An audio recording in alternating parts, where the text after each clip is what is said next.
आगे और जयपुर से बड़ी खबर आपको बता दें, जहां कांग्रेस की ओर से भजन लाल सरकार पर गंभीर आरोप लगाए गए हैं। निशाना साधा गया है कई मसलों को लेकर।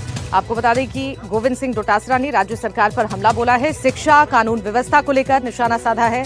एसओजी के पिछले 2 कार्यकाल की जांच होनी चाहिए। डोटासरा ने कहा कि इस पूरे मामले की न्यायिक जांच बेहद जरूरी है। खेजड़ी कटाई के मुद्दे पर भी डोटासरा ने सरकार को घेरा और शिक्षकों की ड्यूटी पर भी सवाल उठाए हैं। सुनाते आपको और क्या कुछ कहा उनकी।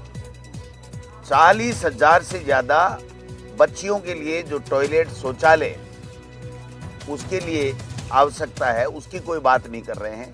3738 के लगभग जो विद्यालय हैं वो जर्जर हो चुके हैं, जमींदोज के आदेश निकल चुके हैं, वहां बच्चे नहीं पढ़ सकते। 800 से ज्यादा विद्यालय इसलिए शिफ्ट कर दिए दूसरे विद्यालयों में कि वहां पर भवन सुरक्षित नहीं है।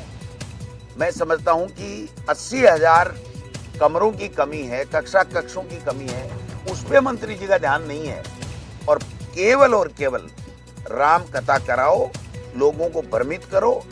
टीचर को कोई लेना देना नहीं। जब स्कूल के अंदर जाते हैं तो शिक्षण व्यवस्था कैसी चल रही है इसके ऊपर बात नहीं करते हैं, सीधा जाके टॉयलेट देखते हैं कि इस टॉयलेट में क्या है।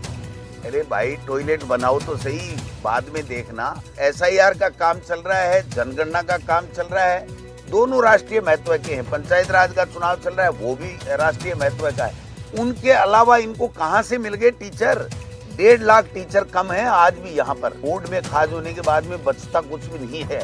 तो इस सरकार के तो कोड पे खाज हो गई।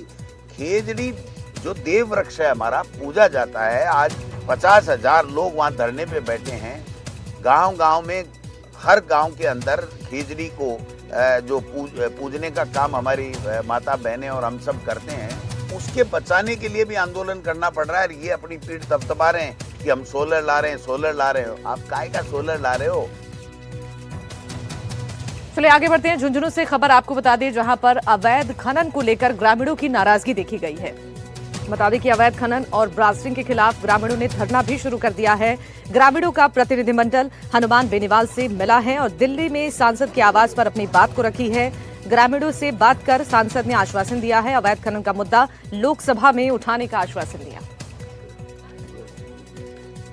रेत, पेड़, पहाड़, जल, नदियां, नाले, इनको बचाना हमारा सबका दायित्व है। अगर पर्यावरण नहीं बचेगा तो हम कैसे सांस ले पाएंगे?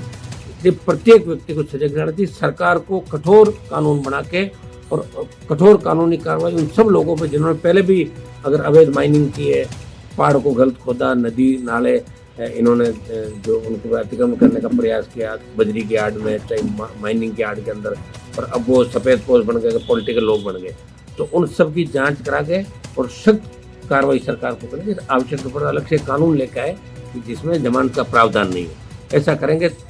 कानून खौफ से कानून की पालना करते, अगर खौफ नहीं कहीं पे तो कानून की पालना नहीं करते।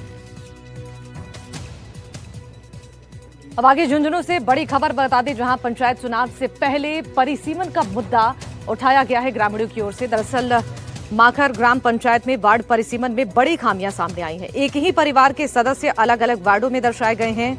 मां और बेटे और पति और पत्नी को अलग अलग वार्डों में बांटा गया है। ग्रामीणों ने कलेक्टर और एसडीएम को ज्ञापन सौंपा है। तो पंचायत चुनाव से पहले परिसीमन पर अब सवाल खड़े हो रहे हैं। माखर ग्राम पंचायत में वार्ड परिसीमन में बड़ी खामियां सामने आई हैं। एक ही परिवार के सदस्य अलग अलग वार्डों में दर्शाए गए हैं।